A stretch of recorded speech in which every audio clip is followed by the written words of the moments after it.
કરોડોના વિકાસ છતાં શહેરો વરસાદ સામે લાચાર કેમ બની જાય છે? અમદાવાદ, સુરત અને વડોદરામાં વારંવાર પૂર જેવી સ્થિતિ કેમ સર્જાય છે? દર વર્ષે એક જ પ્રશ્ન, આખરે શહેરોમાં પાણી ભરાવાનું કાયમી સમાધાન શું છે? શું સ્પોન્જ સિટીનો કન્સેપ્ટ ગુજરાતને પૂરથી બચાવી શકે? ચાલો જાણીએ ગુજરાતના શહેરો દર ચોમાસે પાણીમાં કેમ ડૂબી જાય છે. ગુજરાતમાં આપનું સ્વાગત છે.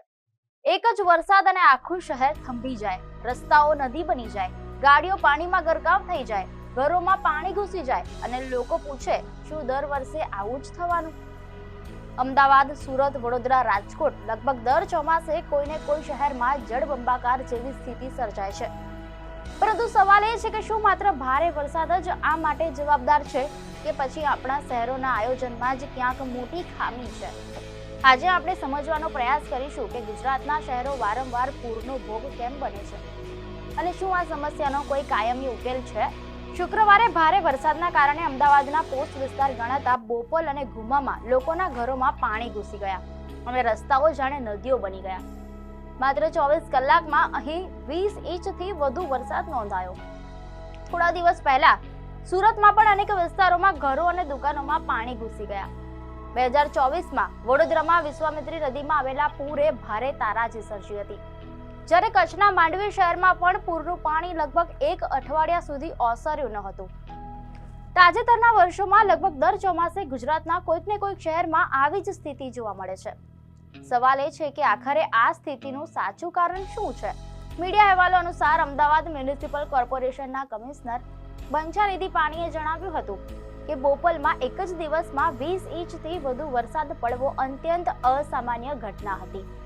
સામાન્ય રીતે આખા વર્ષમાં જેટલો વરસાદ પડે છે તેટલો વરસાદ એક જ દિવસમાં પડ્યો હતો. તેમના જણાવ્યા મુજબ આવી સ્થિતિમાં ફ્લેશ ફ્લડ એટલે કે ટૂંક સમયમાં પૂર જેવી સ્થિતિ સર્જાતી સ્વાભાવિક છે. તેઓએ પણ કહ્યું કે માત્ર અમદાવાદ જ નહીં પરંતુ દુનિયાના અનેક મોટા શહેરો આજે આ પ્રકારના અતિ ભારે વરસાદનો સામનો કરી રહ્યા છે. પરંતુ બીજી તરફ અર્બન પ્લાનિંગના નિષ્ણાંતોનું કહેવું છે કે માત્ર ક્લાઇમેટ ચેન્જને જવાબદાર ઠેરવવું પૂરતું નથી. મીડિયા અહેવાલો અનુસાર ICLEI દક્ષિણ એશિયાના ડિરેક્ટર સૌમ્યા ચતુર્વેદુલાના જણાવ્યા પ્રમાણે વરસાદની અનિશ્ચિતતા અને આબોહવા પરિવર્તન મહત્વના પરિબળો છે, પરંતુ શહેરોની વરસાદી પાણીની ગટર વ્યવસ્થા પણ એટલી જ જવાબદાર છે. ઘણા શહેરોની સ્ટ્રોમ વોટર ડ્રેનેજ સિસ્ટમ વર્ષો જૂની છે. જ્યારે તેનું આયોજન થયું હતું ત્યારે આજની જેમ થોડા કલાકોમાં અતિ ભારે વરસાદ પડતો ન હતો. હવે ગટોરની ક્ષમતા કરતાં ઘણું વધારે પાણી એક સાથે આવી જાય છે અને પરિણામે પાણી રસ્તાઓ પર ફરી વળે છે.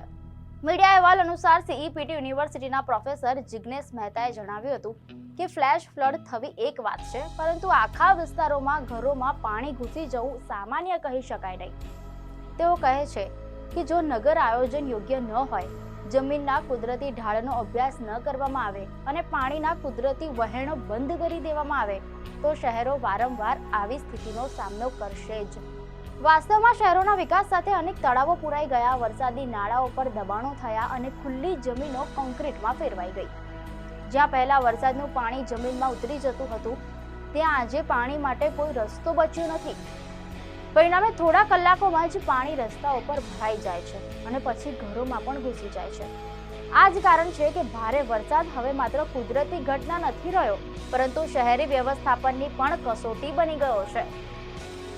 નિષ્ણાંતોનું માનવું છે કે ભવિષ્યમાં આવી સ્થિતિ વધુ ગંભીર બની શકે છે, કારણ કે ક્લાઇમેટ ચેન્જના કારણે ભારે વરસાદની આવૃત્તિ અને તીવ્રતા બંને વધી રહી છે. મીડિયા અહેવાલ અનુસાર ICLEI શહેરી માટે સ્પોન્જ સિટીનો વિચાર સૂચવ્યો છે.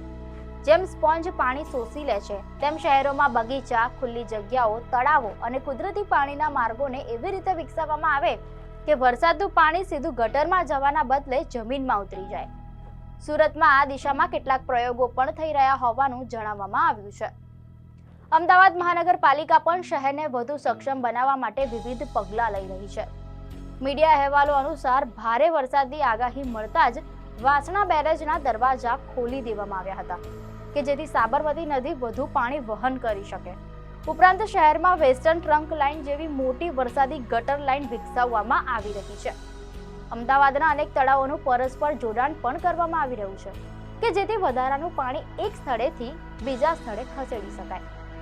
પરંતુ નિષ્ણાતોનું કહેવું છે કે માત્ર નવી ગટર લાઇન કે પમ્પિંગ સ્ટેશન બનાવવાથી જ સમસ્યા હલ નહીં થાય. શહેરોનો વિકાસ દરમિયાન કુદરતી નાળાઓ, તળાવો, લીલા વિસ્તારો અને વરસાદી પાણીના કુદરતી માર્ગોને બચાવવાની જરૂર છે. સાથે જ માઇક્રો લેવલ પર આયોજન, મજબૂત ડ્રેનેજ, વરસાદી પાણીનો સંગ્રહ અને પર્યાવરણને અનુકૂળ શહેરી વિકાસ હવે સમયની સૌથી મોટી જરૂરિયાત બની ગઈ છે. દર વર્ષે વરસાદ આવશે એ કુદરતનો નિયમ છે, પરંતુ વરસાદ આશીર્વાદ બનશે કે આપત્તિ, તેનો નિર્ણય હવે માત્ર કુદરત નહીં પરંતુ આપણા શહેરોનું આયોજન કરશે. કારણ કે સવાલ માત્ર એટલો નથી કે કેટલો વરસાદ પડ્યો, સાચો સવાલ એ છે કે શું આપણા શહેરો બદલાતા હવામાન માટે તૈયાર છે. વરસાદને આપણે રોકી શકતા નથી, પરંતુ વરસાદને આપત્તિ બનતા ચોક્કસ રોકી શકીએ છીએ. સવાલ માત્ર આ વર્ષના પૂરનો નથી, સવાલ આવનારી પેઢીના શહેરોનો છે. કારણ કે જો આજે આયોજન નહીં કરીએ તો આવતીકાલે ફરી એ જ દ્રશ્યો જોવા મળશે. રસ્તાઓ નદીઓ બનશે, ઘરો પાણીમાં ડૂબશે અને આપણે ફરી માત્ર એક જ વાત કહીશું, આટલો વરસાદ તો ક્યારે પડ્યો જ ન હતો. પરંતુ કદાચ સાચો પ્રશ્ન વરસાદ નહીં, આપણું આયોજન છે. દર્શક મિત્રો, આપને માહિતી સારી લાગી હોય તો વિડીયોને લાઈક અને શેર કરજો, ચેનલને સબસ્ક્રાઇબ કરજો.